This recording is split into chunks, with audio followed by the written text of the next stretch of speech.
Yes, all of you welcomes to Ravens classes. ಆದ್ಮೇಲೆ ಇಂದು ನಾವು 10ನೇ ತರಗತಿ ಸಮಾಜ ವಿಜ್ಞಾನದ ಇತಿಹಾಸ ಅಧ್ಯಾಯ 1 ಭಾರತಕ್ಕೆ ಯುರೋಪಿಯನ್ನರ ಆಗಮನ ಈ ಅಧ್ಯಾಯದ ಮೇಲೆ ಕೆಲವೊಂದಿಷ್ಟು ಜಿಕೆ ಪ್ರಶ್ನೆಗಳನ್ನು ನೋಡೋಣ. ಈ video KS, PSI, PC, FDA, SDA ಹಾಗೂ ಇನ್ನಿತರ ಎಲ್ಲ ರೀತಿಯ ಸ್ಪರ್ಧಾತ್ಮಕ ಪರೀಕ್ಷೆಗಳಿಗೆ ತುಂಬ ಉಪಯುಕ್ತವಾದದ್ದು.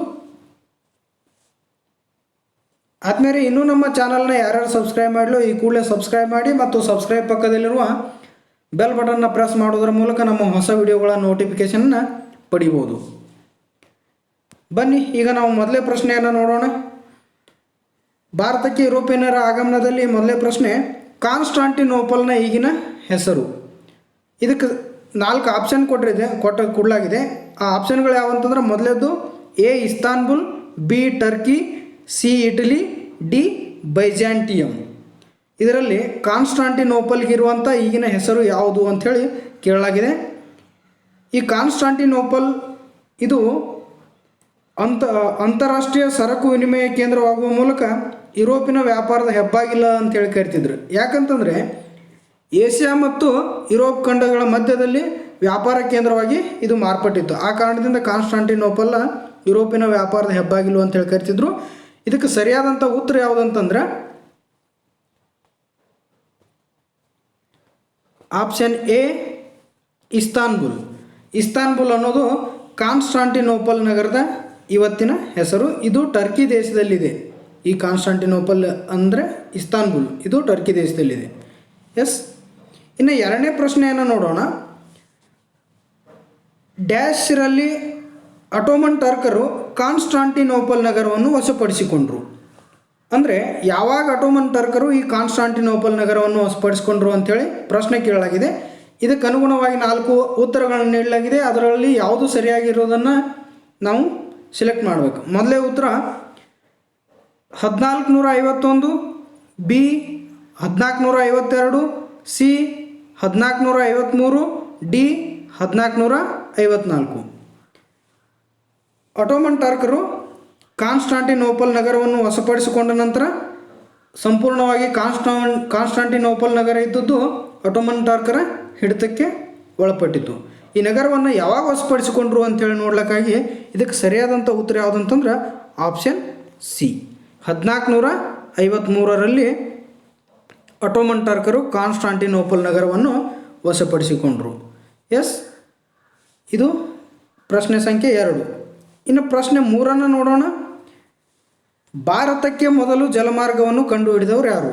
ಭಾರತಕ್ಕೆ ಮೊದಲು ಯಾರು ಜಲಮಾರ್ಗವನ್ನು ಕಂಡುಹಿಡಿದರು ಅಂಥೇಳಿ ಪ್ರಶ್ನೆಯನ್ನು ಕೇಳಿದ್ದಾರೆ. ಇದಕ್ಕೆ ಅನುಗುಣವಾಗಿ 4 ಉತ್ತರಗಳನ್ನು ಕೊಟ್ಟಿದ್ದಾರೆ. ಮೊದಲನೇ ಉತ್ತರ ಆಪ್ಷನ್ A ಇಂಗ್ಲೀಷರು, ಆಪ್ಷನ್ B ಫ್ರೆಂಚರು, ಆಪ್ಷನ್ C ಡಚ್ಚರು, ಆಪ್ಷನ್ D ಪೋರ್ಚುಗೀಸರು. ಯಾವಾಗ ಕಾನ್ಸ್ಟಾಂಟಿನೋಪಲ್ ಇದ್ದದ್ದು ಅಟೋಮನ್ ಟರ್ಕರ ಹಿಡಿತಕ್ಕೆ ಸಿಕ್ತೋ ಆ ಅಟೋಮನ್ ಟರ್ಕರ್ ಏನು ಮಾಡಿದ್ರು ಅಂತಂದ್ರೆ ಈ ವ್ಯಾಪಾರ ಸರಕುಗಳ ಮೇಲೆ ಜಾಸ್ತಿ ಪ್ರಮಾಣದ ತೆರಿಗೆಯನ್ನು ಹಾಕಿದರು. ಆ ಕಾರಣಕ್ಕಾಗಿ ಅದು ವ್ಯಾಪಾರಿಗಳಿಗೆ ಲಾಭದಾಯಕವಾಗಿ ಪರಿಗಣಿಸಲಿಲ್ಲ. ಆ ಕಾರಣಕ್ಕೆ ಏನಂತಂದ್ರೆ ಯುರೋಪಿಯನ್ನರು ಹೊಸ ಜಲಮಾರ್ಗವನ್ನು ಕಂಡುಹಿಡಲಿಕ್ಕೆ ಸಂಶೋಧನೆಯನ್ನು ಪ್ರಾರಂಭಿಸಿದರು.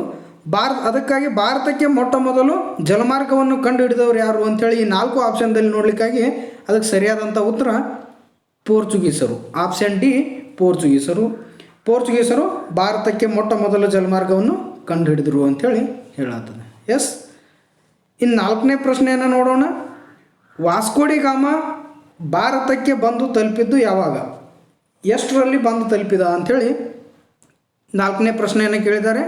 ಅದಕ್ಕೆ ಸಂಬಂಧಿಸಿದಂತೆ 4 ಉತ್ತರಗಳನ್ನ ಕೊಟ್ಟಾರ. ಅವು ಯಾವ ಅಂತೇಳಿ ನೋಡಬೇಕಾದ್ರೆ option A 1497, option B 1498, option C 1496, option D 1495. ಭಾರತಕ್ಕೆ ಮೊಟ್ಟ ಮೊದಲು ಜಲಮಾರ್ಗವನ್ನು ಕಂಡುಹಿಡಿದವರು ಪೋರ್ಚುಗೀಸರ ನಾವಿಕನಾಗಿರುವಂಥ ವಾಸ್ಕೋಡಿ ಗಾಮ ಇದ್ದ ಭಾರತಕ್ಕೆ ಮೊಟ್ಟ ಮೊದಲ ಜಲಮಾರ್ಗವನ್ನು ಕಂಡುಹಿಡಿದ. ಅದು ಎಷ್ಟರಲ್ಲಿ ಅಂಥೇಳಿ ನೋಡ್ಬೇಕಂತಂದ್ರೆ 1498. ಸರಿಯಾದಂಥ ಉತ್ತರ ಯಾವುದಂತಂದ್ರೆ ಆಪ್ಷನ್ B 1498. ಎಸ್, ಇನ್ನು 5ನೇ ಪ್ರಶ್ನೆಯನ್ನು ನೋಡೋಣ. ವಾಸ್ಕೋಡಿ ಗಾಮ ಕೇರಳದ ಕಲ್ಲಿಕೋಟೆ ಸಮೀಪ ಡ್ಯಾಶ್ ಎಂಬಲ್ಲಿ ಬಂದು ತಲುಪಿದನು. ಇದು ಪ್ರಶ್ನೆ. ವಾಸ್ಕೋಡಿ ಗಾಮ ಇದ್ದವ ಪೋರ್ಚುಗೀಸರ ನಾವಿಕನಾಗಿರುವಂಥ ವಾಸ್ಕೋಡಿ ಗಾಮ ಕೇರಳದ ಕಲ್ಲಿಕೋಟೆ ಸಮೀಪ ಡ್ಯಾಶ್ ಎಂಬಲ್ಲಿ ಬಂದು ತಲುಪಿದನು. ಅಂದರೆ ಅದಕ್ಕೆ 4 ಉತ್ತರಗಳನ್ನ ಕೊಟ್ಟರು. ಮೊದಲನೇ ಉತ್ತರ option A Kochi, B Cannanore, C Kappad, D Thiruvananthapura. ಭಾರತಕ್ಕೆ ಮೊಟ್ಟ ಮೊದಲು ಜಲಮಾರ್ಗವನ್ನು ಕಂಡುಹಿಡಿದವರು ಪೋರ್ಚುಗೀಸರು. ಅದರಲ್ಲಿ ವಾಸ್ಕೋಡಿ ಗಾಮ ಬರ್ತಾನು. ಈತ ಲಿಸ್ಬನ್ನಿಂದ ಹೊರಟಂಥ ಪೋರ್ಚುಗಲ್ ನಾವಿಕ ವಾಸ್ಕೋಡಿ ಗಾಮ 1498ರಲ್ಲಿ ಭಾರತದ ಪಶ್ಚಿಮ ಕರಾವಳಿ ತೀರದ ಕಲ್ಲಿಕೋಟೆಯನ್ನು ತಲುಪ್ತಾನೆ. ಕಲ್ಲಿಕೋಟೆ ಸಮೀಪದ ಯಾವ ಪ್ರದೇಶಕ್ಕೆ ಬಂದು ತಲುಪ್ತಾನೆ ಅಂತೇಳಿ ಕೇಳ್ಯಾರ. ಆ ಪ್ರದೇಶ ಈ 4 ಉತ್ತರಗಳಲ್ಲಿ ಯಾವುದಂತಂದ್ರೆ ಆಪ್ಷನ್ ಸಿ ಇದ್ದದ್ದು ಸರಿಯಾದಂಥ ಉತ್ತರ. ಅದು ಯಾವುದಂತಂದ್ರೆ ಕಾಫ್ಪಾಡ ಎಂಬಲ್ಲಿ ಬಂದು ತಲುಪ್ತಾನೆ ಆತ ವಾಸ್ಕೋಡಿ ಗಾಮ. ಎಸ್. ಇನ್ನು ಪ್ರಶ್ನೆ ಸಂಖ್ಯೆ 6 ನೋಡೋಣ. ಸುಯೇಜ್ ಕಾಲುವೆ ನಿರ್ಮಾಣವಾದದ್ದು. ಸುಯೇಜ್ ಕಾಲುವೆ ಎಷ್ಟರಲ್ಲಿ ನಿರ್ಮಾಣ ಆಯಿತು ಅಂಥೇಳಿ ಕೇಳಿದ್ದಾರೆ. ಈ ಸುಯೇಜ್ ಕಾಲುವೆ ವಾಸ್ಕೋಡಿ ಗಾಮ ಭಾರತಕ್ಕೆ ಜಲಮಾರ್ಗವನ್ನು ಕಂಡುಹಿಡಿದ. ಅಥವಾ ಬಾರ್ತೋಲೋಮಿಯೋ ಡಯಸ್ ಕಂಡುಹಿಡಿದಿರುವಂಥ ಕೇಪ್ ಆಫ್ ಗುಡ್ ಹೋಪ್ ಮೂಲಕ ಬಂದು ಭಾರತಕ್ಕೆ ಜಲಮಾರ್ಗವನ್ನು ಕಂಡುಹಿಡಿದ. ಆದರೆ ಅದು ಎಷ್ಟು ಅಂತಂದರೆ 18,000 ನಾಟಿಕಲ್ ಮೈಲ್ ದೂರ ಆಗ್ತಿತ್ತದ. ಆದ್ದರಿಂದ ಈಗ 1800 ಈಗ ಕೊಟ್ಟಿರುವಂಥ ಆಪ್ಷನ್ನಲ್ಲಿ 4 ಆಪ್ಷನ್ಗಳು ಕೊಟ್ಟರು. ಒಂದನೇದ್ದು ಆಪ್ಷನ್ 1869, ಎರಡನೇದ್ದು 1870, ಆಪ್ಷನ್ ಸಿ 1868, ಆಪ್ಷನ್ ಡಿ 1875. ಈ 4 ಆಪ್ಷನ್ಗಳಲ್ಲಿ ಯಾವಾಗ ಸುಯೇಜ್ ಕಾಲುವೆ ನಿರ್ಮಾಣ ಆಯಿತು ಅಂಥೇಳಿ ಕೇಳಿದ್ದಾರೆ. ಈ ಸುಯೇಜ್ ಕಾಲುವೆ ಇದ್ದದ್ದು 1869ರಲ್ಲಿ ನಿರ್ಮಾಣ ಆಯಿತು. ಆಪ್ಷನ್ ಎ ಇದಕ್ಕೆ ಸರಿಯಾದಂಥ ಉತ್ತರ. ಇಲ್ಲಿ ಏನು ಒಂದು ಗಮನಿಸಬೇಕಂತಂದ್ರೆ ವಾಸ್ಕೋಡಿ ಗಾಮ ಇದ್ದವ ಬಾರ್ತೋಲೋಮಿಯೋ ಡಯಸ್ ಕಂಡುಹಿಡಿದಿರುವಂಥ ಕೇಪ್ ಆಫ್ ಗುಡ್ ಹೋಪ್ ಮೂಲಕ ಬಂದು ಭಾರತಕ್ಕೆ ಜಲಮಾರ್ಗವನ್ನು ಕಂಡುಹಿಡಿದ. ಅದು ಭಾಳಷ್ಟು ದೂರ ಆಗ್ತಿತ್ತು. ಎಷ್ಟು ದೂರ ಆಗ್ತಿತ್ತು ಅಂತಂದ್ರೆ 10,800 ನಾಟಿಕಲ್ ಮೈಲ್ ದೂರ ಆಗ್ತಿತ್ತದ. ಆಗ ಆ ನಾಟಿಕಲ್ ಮೈಲ್ ದೂರ ಆದ್ರೆ ಮುಂದೆ ಈ ಸುಯೇಜ್ ಕಾಲುವೆ ನಿರ್ಮಾಣ 1869ರಲ್ಲಿ ಮಾಡಿದರು. ಈ ಸುಯೇಜ್ ಕಾಲುವೆ ನಿರ್ಮಾಣ ಮಾಡಿದ ಬಳಿಕ ಎಷ್ಟು ದೂರ ಆಯ್ತು ಅಂತಂದ್ರೆ ಅದರಲ್ಲಿ 6,200 ಕಿಲೋಮೀಟ್ರ್, 6,200 ನಾಟಿಕಲ್ ಮೈಲ್ ಮಾತ್ರ ದೂರ ಆಯಿತು.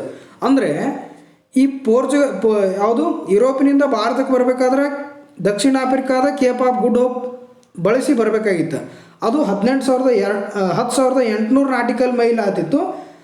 ಆದರೆ ಈ ಸುಯೇಜ್ ಕಾಲುವೆ ನಿರ್ಮಾಣ ಮಾಡೋದ್ರಿಂದ ಏಷ್ಯಾ ಮತ್ತು ಯುರೋಪ್ ಖಂಡದ ಮಧ್ಯದಲ್ಲಿ ಮಾರ್ಗ ಕಡಿಮೆ ಆಯಿತು. ಎಷ್ಟು ಪ್ರಮಾಣದಾಗ ಕಡಿಮೆ ಆಯ್ತು ಅಂದ್ರೆ ಅದರ ಎಷ್ಟು ಪ್ರಮಾಣ ದೂರ ಆಯ್ತು ಅಂದರೆ ಕೇವಲ 6,200 ನಾಟಿಕಲ್ ಮೈಲ್ ಆಯಿತು.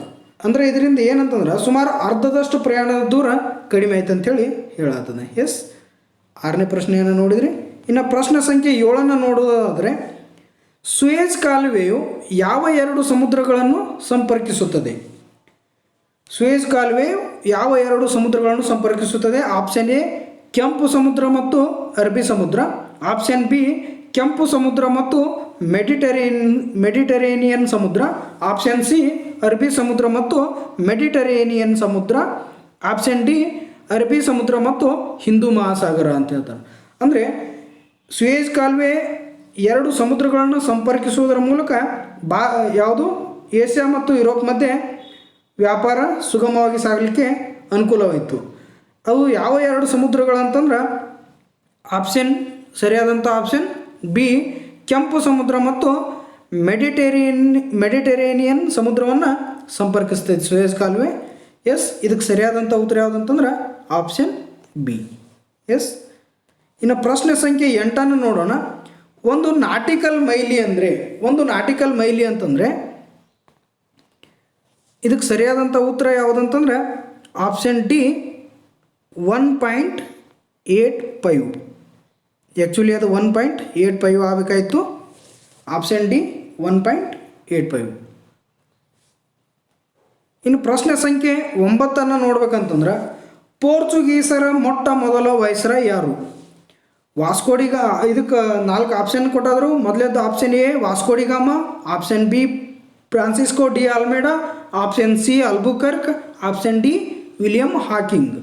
ಈ 4 ಉತ್ತರಗಳಲ್ಲಿ ಸರಿಯಾದಂಥ ಉತ್ತರ ಯಾವುದಂತೇಳಿ ನೋಡಬೇಕಾದ್ರೆ ಭಾರತಕ್ಕೆ ಪೋರ್ಚುಗೀಸರ ಮೊಟ್ಟ ಮೊದಲ ವೈಸ್ರಾಯ್ ಯಾರಂತಂದ್ರೆ ಫ್ರಾನ್ಸಿಸ್ಕೋ ಡಿ ಅಲ್ಮೇಡಾ. ಇದಕ್ಕೆ ಸರಿಯಾದಂಥ ಉತ್ತರ ಆಪ್ಷನ್ ಬಿ. ಪೋರ್ಚುಗೀಸರ ಮೊಟ್ಟ ಮೊದಲ ವೈಸ್ರಾಯ್ ಯಾರು ಅಂತ ಹೇಳಿ ಕೇಳಿದರೆ ಫ್ರಾನ್ಸಿಸ್ಕೋ ಡಿ ಅಲ್ಮೇಡಾ. ಇನ್ನು ಪ್ರಶ್ನೆ ಸಂಖ್ಯೆ 9 ನೋಡ್ಬೇಕಂತಂದ್ರೆ, ಭಾರತದಲ್ಲಿ ಪೋರ್ಚುಗೀಸ್ ಸಾಮ್ರಾಜ್ಯದ ನಿಜವಾದ ಸ್ಥಾಪಕ ಯಾರು ಅಂಥೇಳಿ ಕೇಳಿದ್ದಾರೆ. ಅದಕ್ಕೆ 4 ಉತ್ತರಗಳನ್ನು ಕೊಟ್ಟರು. ಮೊದಲೇದು option A Albuquerque, option B Vasco da Gama, option C Almeida, option D Dupleix. ಇವುಗಳಲ್ಲಿ ಭಾರತದಲ್ಲಿ ಪೋರ್ಚುಗೀಸ್ ಸಾಮ್ರಾಜ್ಯದ ನಿಜವಾದ ಸ್ಥಾಪಕ ಅಂಥೇಳಿ ಯಾರನ್ನು ಕರೀತಾರೆ ಅಂತೇಳಿ ನೋಡಿದ್ರೆ Alfonso D Albuquerque. Option A ಇದಕ್ಕೆ ಸರಿಯಾದಂಥ ಉತ್ತರ.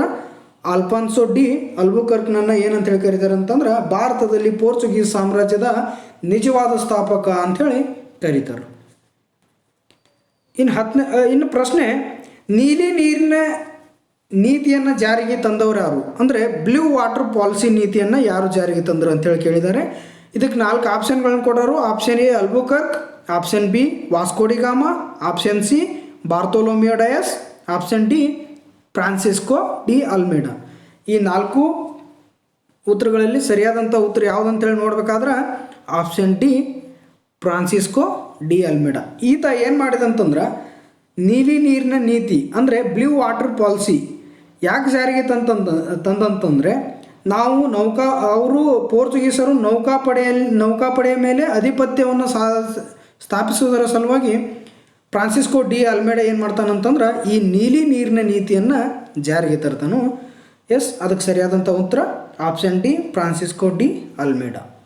ಇನ್ನು 11ನೇ ಪ್ರಶ್ನೆಯನ್ನು ನೋಡಬೇಕಾದ್ರೆ ಡಚ್ಚರು ಯಾವ ದೇಶದವರು ಅಂತೇಳಿ ಕೇಳಿದ್ದಾರೆ. ಅದಕ್ಕೆ ಸರಿಯಾದಂಥ ಉತ್ತರವನ್ನು ನಾವು ಸೆಲೆಕ್ಟ್ ಮಾಡಬೇಕು. 4 ಆಪ್ಷನ್ಗಳನ್ನು ಕೊಟ್ಟರು. ಮೊದಲೇ ಆಪ್ಷನ್ ಎ ಏನಂತಂದ್ರೆ Netherland, option B Britain, option C France, option D Germany. ಇದಕ್ಕೆ ಸರಿಯಾದಂಥ ಉತ್ತರ ನೋಡ್ಬೇಕಂತಂದ್ರೆ ಆಪ್ಷನ್ ಎ. ಡಚ್ಚರು ಯಾವ ದೇಶ ಅಂತಂದ್ರೆ ನೆದರ್ಲ್ಯಾಂಡ್, ಅಥವಾ ಇದಕ್ಕೆ ಇನ್ನೊಂದು ಹೆಸರು ಹಾಲೆಂಡ್ ಅಂತಲೂ ಕೂಡ ಕರೀತಾರೆ. ಹಾಲೆಂಡ್, ನೆದರ್ಲ್ಯಾಂಡ್ಗೆ ಇನ್ನೊಂದು ಹೆಸರು ಹಾಲೆಂಡ್ ಅಂತಲೂ ಕೂಡ ಕರೀತಾರೆ. ಎಸ್.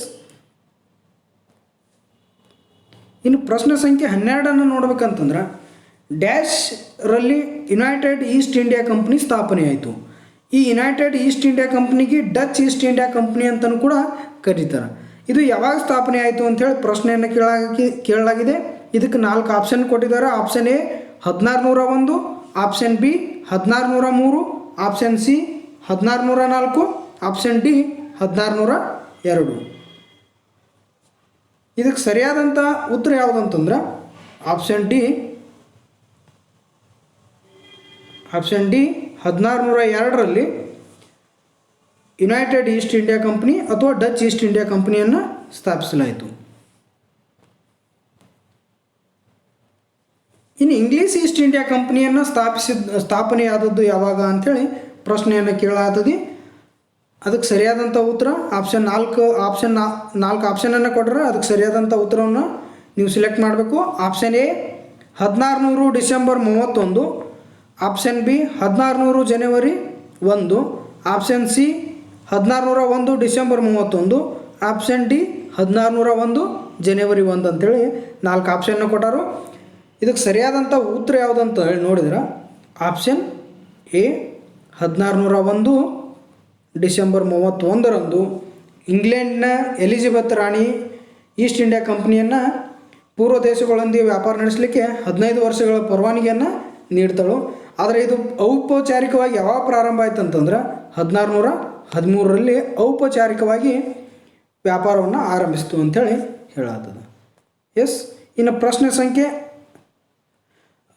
14 ನೋಡ್ಬೇಕಂದ್ರೆ 1617ರಲ್ಲಿ ಇಂಗ್ಲೆಂಡಿನ ರಾಜ 1ನೇ ಜೇಮ್ಸ್ನ ರಾಯಭಾರಿಯಾಗಿ ಜಹಾಂಗೀರ್ನ ಆಸ್ಥಾನಕ್ಕೆ ಯಾರು ಬಂದರು? ಇದಕ್ಕೆ 4 ಆಪ್ಷನ್ ನೋಡ್ಬೇಕಂತಂದ್ರೆ option A William Hawkins, option B Dupleix, option C Albuquerque, option D Sir Thomas Roe. Yes. ಇದಕ್ಕೆ ಸರಿಯಾದಂಥ ಉತ್ತರ ಯಾವುದಂತೇಳಿ ನೋಡಿದ್ರೆ ಮೊಘಲ್ ದೊರೆಯಾಗಿರುವಂಥ ಜಹಾಂಗೀರ್ನ ಆಸ್ಥಾನಕ್ಕೆ ಇಂಗ್ಲೆಂಡ್ನ ರಾಜ 1ನೇ ಜೇಮ್ಸ್ನ ರಾಯಭಾರಿಯಾಗಿ ಯಾರು ಬರ್ತಾರಂತಂದ್ರೆ ಇದರೊಳಗೆ 4 ಆಪ್ಷನ್ ಒಳಗಡೆ ಆಪ್ಷನ್ ಡಿ ಸರಿಯಾದಂಥ ಉತ್ತರ. ಸರ್ ಥಾಮಸ್ ರೋ ಅನ್ನೋ 1617ರಲ್ಲಿ ಜಹಾಂಗೀರ್ನ ಆಸ್ಥಾನಕ್ಕೆ ಬರ್ತಾನೆ. ಎಸ್. ಇನ್ನು ಪ್ರಶ್ನೆ ಸಂಖ್ಯೆ 15 ನೋಡ್ಬೇಕಂತಂದ್ರೆ, ಇಂಗ್ಲೀಷರು ಸೆಂಟ್ ಜಾರ್ಜ್ ಫೋರ್ಟ್ ಕೋಟೆಯನ್ನು ಎಲ್ಲಿ ಕಟ್ಟಿದರು? ಸೆಂಟ್ ಜಾರ್ಜ್ ಫೋರ್ಟ್ ಕೋಟೆಯನ್ನು ಎಲ್ಲಿ ಕಟ್ಟಿದರು? ಇದಕ್ಕೆ 4 ಆಪ್ಷನ್ ಕೊಟ್ಟರು. Option A Delhi, option B Kolkata, option C Madras, option D Surat. ಇದಕ್ಕೆ ಸರಿಯಾಗಿ ಇರುವಂಥ ಉತ್ತರ ಯಾವುದು ಅಂತೇಳಿ ನೋಡಬೇಕಾದ್ರೆ ಆಪ್ಷನ್ ಸಿ. Option C. ಇಲ್ಲಿ ಏನು ಮಾಡ್ತಾರಂತಂದ್ರೆ, ಇಂಗ್ಲೀಷರು 1639ರಲ್ಲಿ ಚಂದ್ರಗಿರಿಯ ರಾಜನಿಂದ ಮದ್ರಾಸ್ನಲ್ಲಿ ಭೂಮಿಯನ್ನು ಪಡ್ಕೊಂಡು ಸೆಂಟ್ ಜಾರ್ಜ್ ಫೋರ್ಟ್ ಅನ್ನೋ ಕೋಟೆಯನ್ನು ಕಟ್ತಾರೆ. ಯಾವಾಗ? 1639ರಲ್ಲಿ ಚಂದ್ರಗಿರಿ ರಾಜನಿಂದ ಮದ್ರಾಸ್ನಲ್ಲಿ ಭೂಮಿಯನ್ನು ಪಡ್ಕೊಂಡು ಈ ಸೆಂಟ್ ಜಾರ್ಜ್ ಫೋರ್ಟ್ ಅನ್ನೋ ಕೋಟೆಯನ್ನು ಕಟ್ತಾರೆ. ಎಸ್. ಇದಕ್ಕೆ ಸರಿಯಾದಂಥ ಉತ್ತರ ಯಾವುದಂತಂದ್ರೆ ಆಪ್ಷನ್ ಸಿ ಸರಿಯಾದಂಥ ಉತ್ತರ. ಇನ್ನು ಪ್ರಶ್ನೆ ಸಂಖ್ಯೆಯನ್ನು 16 ನೋಡ್ಬೇಕಂದ್ರೆ, ಇಂಗ್ಲೀಷರು ಎಷ್ಟರಲ್ಲಿ ಫೋರ್ಟ್ ವಿಲಿಯಂ ಕೋಟೆಯನ್ನು ಕಟ್ಟಿದರು? ಇದು ಸೆಂಟ್ ಜಾರ್ಜ್ ಫೋರ್ಟ್ ಕೋಟೆಯನ್ನು 1639ರಲ್ಲಿ ಮದ್ರಾಸ್ನಲ್ಲಿ ಕಟ್ಟಿದರು. ಅದೇ ರೀತಿ ಫೋರ್ಟ್ ವಿಲಿಯಂ ಕೋಟೆಯನ್ನು ಯಾವಾಗ ಕಟ್ಟಿದರು ಅಂಥೇಳಿ ಕೇಳಿದ್ದಾರೆ. ಇದಕ್ಕೆ ಸರಿಯಾದಂಥ 4 ಆಪ್ಷನ್, ಈ 4 ಆಪ್ಷನ್ ಕೊಟ್ಟರು. ಇದರೊಳಗೆ ಸರಿಯಾದಂಥ ಉತ್ತರವನ್ನು ನಾವು ಕಂಡುಹಿಡಬೇಕು. Option A 1690, option B 1691, option C 1692, option D 1693. ಇವುಗಳಲ್ಲಿ ಯಾವುದು ಸರಿ ಅಂತಂದ್ರೆ ಆಪ್ಷನ್ ಎ. ಆಪ್ಷನ್ ಎ ಸರಿಯಾದ. 1690ರ ದಶಕದಲ್ಲಿ ಏನು ಮಾಡ್ತಾರೆ ಅಂತಂದ್ರೆ ಈ ಫೋರ್ಟ್ ವಿಲಿಯಂ ಕೋಟೆಯನ್ನು ಇಂಗ್ಲೀಷರು ಕಟ್ತಾರೆ. ಇದನ್ನು ಎಲ್ಲಿ ಕಟ್ತಾರೆ ಅಂತಂದ್ರೆ, ಬಂಗಾಳದ ರಾಜ್ಯಪಾಲನಿಂದ ಹುಗ್ಲಿ ನದಿಯ ದಂಡೆಯ ಮೇಲೆ ಸುತನತಿ, ಕಲ್ಕತ್ತಾ, ಗೋವಿಂದಪುರ ಅನ್ನೋ 3 ಹಳ್ಳಿಗಳನ್ನು ಖರೀದಿಸಿ ಈ ಫೋರ್ಟ್ ವಿಲಿಯಮನ್ನು ಕಟ್ತಾರೆ. ಯಾವ್ಯಾವ 3 ಹಳ್ಳಿಗಳಂತಂದ್ರೆ, ಒಂದು ಸುತನತಿ, ಕಲ್ಕತ್ತಾ, ಗೋವಿಂದಪುರ. ಈ 3 ಹಳ್ಳಿಗಳನ್ನು ಖರೀದಿಸಿ ಫೋರ್ಟ್ ವಿಲಿಯಂ ಕೋಟೆಯನ್ನು ಈ ಇಂಗ್ಲೀಷರು ಕಟ್ತಾರೆ. ಎಸ್. ಇದಕ್ಕೆ ಸರಿಯಾದಂಥ ಉತ್ತರ ಯಾವುದು ಅಂತಂದ್ರೆ 1690. ಎಸ್. ಇನ್ನು ಪ್ರಶ್ನೆ ಸಂಖ್ಯೆ 17 ನೋಡ್ಬೇಕಂತಂದ್ರೆ, 18ನೇ ಶತಮಾನದ ಉತ್ತರಾರ್ಧದಲ್ಲಿ ಇಂಗ್ಲೀಷರ ರಾಜಧಾನಿ ಯಾವುದಾಗಿತ್ತು? ಈ 18ನೇ ಶತಮಾನದ ಉತ್ತರಾರ್ಧದಲ್ಲಿ ಇಂಗ್ಲೀಷರ ರಾಜಧಾನಿ ಯಾವುದಾಗಿತ್ತು? ಅದಕ್ಕೆ 4 ಆಪ್ಷನ್ನ ಕೊಡಲಾಗಿದೆ. Option A Madras, option B Calcutta, option C Surat, option D Nagapattinam ಅಂಥೇಳಿ ಕೇಳಿದ್ದಾರೆ. ಇವುಗಳಲ್ಲಿ ಸರಿಯಾದಂಥ ಉತ್ತರ ಯಾವುದು ಅಂಥೇಳಿ ನೋಡಿದ್ರೆ ಆಪ್ಷನ್ ಬಿ. ಆಪ್ಷನ್ ಬಿ 18ನೇ ಶತಮಾನದ ಉತ್ತರಾರ್ಧದಲ್ಲಿ ಇಂಗ್ಲೀಷರ ರಾಜಧಾನಿ ಕಲ್ಕತ್ತಾ ಆಗಿತ್ತು ಅಂಥೇಳಿ ಹೇಳತ್ತದ. ಎಸ್. ಇನ್ನು ಪ್ರಶ್ನೆ ಸಂಖ್ಯೆ 18 ನೋಡ್ಬೇಕಂತಂದ್ರೆ, ಫ್ರೆಂಚ್ ಈಸ್ಟ್ ಇಂಡಿಯಾ ಕಂಪ್ನಿ ಯಾವಾಗ ಸರ್ಕಾರಿ ಒಡೆತನದ ಕಂಪ್ನಿಯಾಗಿ ಆರಂಭವಾಯಿತು? ಈ ಫ್ರೆಂಚ್ ಈಸ್ಟ್ ಇಂಡಿಯಾ ಕಂಪ್ನಿ ಸರ್ಕಾರದ ಒಡೆತನದ ಕಂಪ್ನಿಯಾಗಿ ಯಾವಾಗ ಆರಂಭ ಆಯಿತು ಅಂತೇಳಿ ಕೇಳಿದ್ದಾರೆ. ಇದಕ್ಕೆ 4 ಆಪ್ಷನ್ ಅದಾವು. Option A 1668, option B 1666, option C 1665, option D 1664. ಇದಕ್ಕೆ ಸರಿಯಾದಂಥ ಉತ್ತರ ಯಾವುದು ಅಂತಂದ್ರೆ ಆಪ್ಷನ್ ಡಿ 1664ರಾಗ ಏನಾಯ್ತು ಅಂತಂದ್ರೆ ಫ್ರೆಂಚ್ ಈಸ್ಟ್ ಇಂಡಿಯಾ ಕಂಪ್ನಿ ಇದ್ದದ್ದು ಸರ್ಕಾರಿ ಒಡೆತನದ ಕಂಪ್ನಿಯಾಗಿ ಆರಂಭ ಆಯಿತು ಅಂತೇಳಿ ಹೇಳತ್ತದ. ಎಸ್. ಈ ಫ್ರೆಂಚ್ ಈಸ್ಟ್ ಇಂಡಿಯಾ ಕಂಪ್ನಿ 1664ರ ಸರ್ಕಾರಿ ಒಡೆತನದ ಕಂಪ್ನಿಯಾಗಿ ಆರಂಭ ಆಯಿತು. ಆದರೆ ಇದು 1668ರಾಗ ಏನು ಮಾಡಿತು ಅಂತಂದ್ರೆ ತನ್ನ ಪ್ರಪ್ರಥಮ ದಾಸ್ತಾನು ಮಳಿಗೆಯನ್ನು ಎಲ್ಲಿ ಪ್ರಾರಂಭ ಮಾಡಿತು? ಸೂರತ್. ಯಾವಾಗ? 1668ರಾಗ. ಎಸ್. ಇನ್ನು ಪ್ರಶ್ನೆ 19 ನೋಡ್ಬೇಕಂತಂದ್ರೆ, ಫ್ರೆಂಚರ ರಾಜಧಾನಿ ಯಾವುದು? ಇದಕ್ಕೆ 4 option. Option A Pondicherry, option B Calcutta, option C Madras, option D Surat. ಇದಕ್ಕೆ ಸರಿಯಾದಂಥ ಉತ್ತರ ಯಾವುದು ಅಂತೇಳಿ ನೋಡ್ಬೇಕಂತಂದ್ರೆ ಆಪ್ಷನ್ ಎ ಫ್ರೆಂಚರ ರಾಜಧಾನಿ ಪಾಂಡಿಚೇರಿ, ಇವತ್ತಿನ ಪುದುಚೇರಿ. ಎಸ್. ಈ ಫ್ರೆಂಚರು 1674ರಲ್ಲಿ ವಾಲಿಕೊಂಡಪುರಂನ ಸ್ಥಳೀಯ ಒಬ್ಬ ಮುಸ್ಲಿಂ ಅಧಿಕಾರಿಯಿಂದ ಒಂದು ಹಳ್ಳಿಯನ್ನು ಪಡ್ಕೋತಾರೋ. ಅದನ್ನೇ ಕ್ರಮೇಣವಾಗಿ ಅವ್ರು ಏನು ಮಾಡ್ತಾರೆ ಅಂತಂದ್ರೆ ಒಂದು ದೊಡ್ಡ ವ್ಯಾಪಾರಿ ಕೇಂದ್ರವಾಗಿ ಮಾರ್ಪಡಿಸಿ ಅದನ್ನ ರಾಜಧಾನಿಯಾಗಿ ಮಾಡ್ಕೋತಾರೋ ಅದೇ ಯಾವುದಂತಂದ್ರೆ ಇವತ್ತಿನ ಪಾಂಡಿಚೇರಿ ಅಥವಾ ಪುದುಚೇರಿ ಅಂಥೇಳಿ ಹೇಳತ್ತದ. ಎಸ್, ಇನ್ನು ಪ್ರಶ್ನೆ ಸಂಖ್ಯೆ 20 ನೋಡ್ಬೇಕಂತಂದ್ರೆ ಫ್ರೆಂಚರ ಪ್ರಸಿದ್ಧ ಗವರ್ನರ್ ಯಾರು? ಫ್ರೆಂಚರ ಪ್ರಸಿದ್ಧ ಗವರ್ನರ್ ಯಾರು ಅಂತೇಳಿ ನೋಡ್ಬೇಕಾದ್ರೆ ಇದಕ್ಕೆ 4 ಆಪ್ಷನ್ನ ಕೊಟ್ಟಿರ್ತಾರೆ. Option A Albuquerque, option B William Hawkins, option C Thomas rho, option D Dupleix. Option D Dupleix. ಇದಕ್ಕೆ ಸರಿಯಾದಂಥ ಉತ್ತರ ಯಾವುದಂತಂದ್ರೆ ಆಪ್ಷನ್ ಡಿ ಡೂಪ್ಲೆ.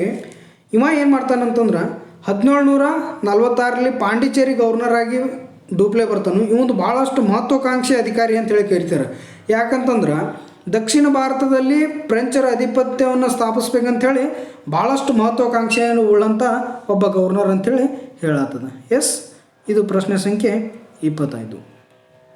ಆದಮೇಲೆ ಮುಂದಿನ ವಿಡಿಯೋದಲ್ಲಿ ಫ್ರೆಂಚರು ಮತ್ತು ಇಂಗ್ಲೀಷರ ನಡುವಿನ ಪ್ರತಿಸ್ಪರ್ಧೆ ಕುರಿತು ನಾವು ಮುಂದಿನ ಪಾರ್ಟ್ 2 ವಿಡಿಯೋದಲ್ಲಿ ಇನ್ನೂ ಹೆಚ್ಚಿನ ಮಲ್ಟಿಪಲ್ ಚಾಯ್ಸ್ ಕ್ವಶನ್ ನೋಡೋಣ. ಇನ್ನೂ ನಮ್ಮ ಚಾನಲ್ನ ಯಾರ್ಯಾರು ಸಬ್ಸ್ಕ್ರೈಬ್ ಮಾಡಲ್ಲ ಈ ಕೂಡಲೇ ಸಬ್ಸ್ಕ್ರೈಬ್ ಮಾಡಿ ಮತ್ತು ಸಬ್ಸ್ಕ್ರೈಬ್ ಪಕ್ಕದಲ್ಲಿರೋ ಬೆಲ್ ಬಟನ್ನ ಪ್ರೆಸ್ ಮಾಡೋದ್ರ ಮೂಲಕ ನಮ್ಮ ಹೊಸ ವಿಡಿಯೋಗಳ ನೋಟಿಫಿಕೇಷನ್ನ ಪಡಿಬೋದು. ನಾವು ಮುಂದಿನ ವಿಡಿಯೋದಲ್ಲಿ ಭೇಟಿಯಾಗೋಣ. ಧನ್ಯವಾದಗಳು.